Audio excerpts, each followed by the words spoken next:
Olá a todos e bem-vindos de volta ao nosso canal. Hoje, vamos mergulhar fundo numa das histórias mais fascinantes da Bíblia. Uma que vai muito além daquele famoso episódio do grande peixe. Vamos falar sobre o profeta Jonas, mas não da forma como você talvez esteja acostumado. Vamos explorar o capítulo final de sua jornada, o capítulo 4, que revela um homem frustrado, zangado e um Deus de uma compaixão infinita. A maioria de nós conhece a história de Jonas fugindo de Deus, sendo engolido por um peixe, e finalmente, indo para a grande cidade de Nínive para pregar, e o que acontece? A cidade inteira, do rei ao mais humilde cidadão, se arrepende. Eles jejuam, vestem-se de saco, clamam a Deus, e Deus, em sua misericórdia, decide não destruir a cidade. Fim da história, certo? Todos viveram felizes para sempre. Bem, não exatamente. É aqui que a nossa história de hoje começa. Jonas, ao ver que Deus poupou Nínive, fica profundamente irritado.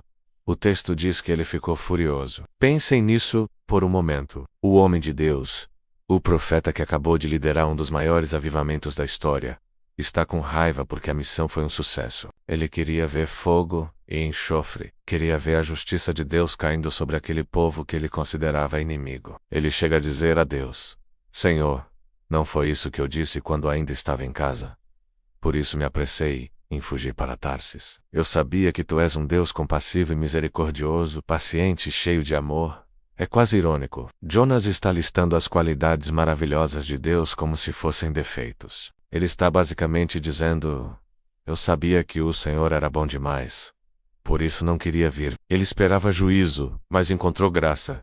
A reação dele é tão humana, não é? Quantas vezes nós também não julgamos quem merece ou não merece o perdão? Quantas vezes não nos irritamos quando vemos a bondade ser estendida a pessoas que, na nossa opinião, não fizeram por onde? Jonas representa essa nossa tendência de colocar limites na misericórdia de Deus. Então, furioso, Jonas sai da cidade, senta-se a leste dela e constrói um pequeno abrigo para si. Ele fica ali, esperando para ver o que aconteceria com Nínive, talvez ainda com uma pontinha de esperança de que Deus mudasse de ideia e a destruísse. Ele está emburrado, de braços cruzados, observando de longe. É uma imagem poderosa de alguém que não consegue aceitar a graça que é oferecida a outros. E o que Deus faz? Ele poderia ter repreendido Jonas duramente.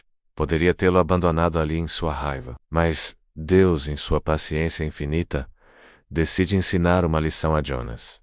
E ele faz isso de uma forma muito visual, muito prática. Deus faz crescer uma planta, uma mamoneira, sobre a cabeça de Jonas para lhe dar sombra e aliviar seu desconforto. Jonas fica extremamente feliz com a planta. Finalmente, um pouco de conforto no meio de sua frustração. Aquela sombra era um alívio, um pequeno presente que o fez se sentir melhor. Ele amou aquela planta. Mas na manhã seguinte, Deus envia uma lagarta que ataca a planta e ela seca. Logo depois, quando o sol nasce, Deus manda um vento oriental quente e o sol bate forte na cabeça de Jonas, a ponto de ele quase desmaiar. Agora, sem a sombra da planta, Jonas está miserável de novo. Ele fica tão angustiado que deseja a morte, dizendo: para mim, é melhor morrer do que viver. É neste momento que Deus confronta Jonas diretamente. Ele pergunta: você tem alguma razão para estar tão zangado por causa da planta? E Jonas, em sua teimosia, responde: sim, tenho. E estou com tanta raiva que quero morrer. Ele estava disposto a morrer por uma planta que surgiu e desapareceu em um dia.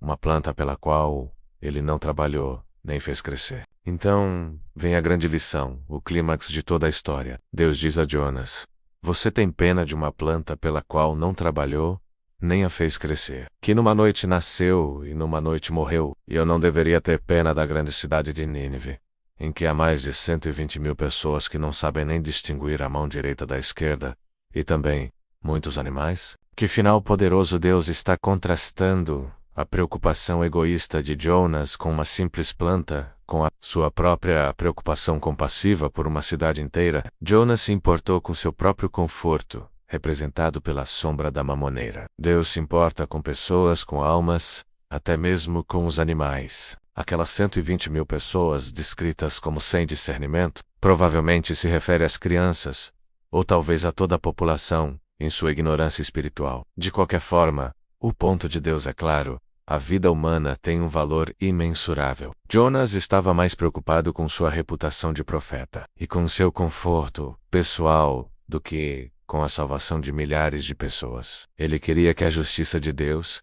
se alinhasse com seus próprios preconceitos. Mas Deus mostra que seu coração é muito, muito maior. A compaixão de Deus não tem fronteiras. Ela se estende aos nossos inimigos, aqueles que consideramos indignos, aqueles que estão perdidos na escuridão. A história de Jonas termina abruptamente com essa pergunta de Deus. Não sabemos qual foi a resposta de Jonas. Não sabemos se ele finalmente entendeu a lição. E talvez esse seja o ponto. A pergunta não é apenas para Jonas, é para cada um de nós. Você se importa com as coisas com as quais eu me importo? O seu coração se parte pelas mesmas coisas que partem o meu. Este livro nos desafia a examinar nossos próprios corações. Estamos celebrando quando as pessoas encontram a graça, mesmo que sejam pessoas de quem não gostamos, ou que nos fizeram mal. Ou ficamos como Jonas, sentados à distância, esperando pelo juízo, irritados com a misericórdia. A lição da mamoneira é uma das mais belas ilustrações da Bíblia sobre a diferença entre a perspectiva humana, limitada e egoísta, e a perspectiva divina, ampla e cheia de amor. Preocupamo-nos com coisas temporárias, com nosso próprio bem-estar, com nosso pequeno mundo. Deus se preocupa com a eternidade, com a redenção, com cada vida que Ele criou. Esta história nos convida a alinhar nosso coração com o de Deus, a amar o que Ele ama e a ter compaixão por aqueles por quem Ele tem compaixão. É um chamado para sairmos de nossos abrigos de autocomiseração e preconceito e nos juntarmos a Deus em sua missão de resgate. Celebrando cada vida que é salva, cada coração que se volta para Ele, espero que esta reflexão sobre o final da história de Jonas tenha sido tão impactante para você quanto é para mim. É uma narrativa que nos humilha e nos inspira ao mesmo tempo. Muito obrigado por assistir até o final. Se você gostou deste vídeo e quer mais estudos como este, não se esqueça de deixar o seu like, compartilhar com seus amigos e, claro, se inscrever no canal para não perder os próximos conteúdos. Deixe nos comentários o que você mais aprendeu com essa história. Até o próximo encontro da fé, fiquem com Deus e um grande abraço.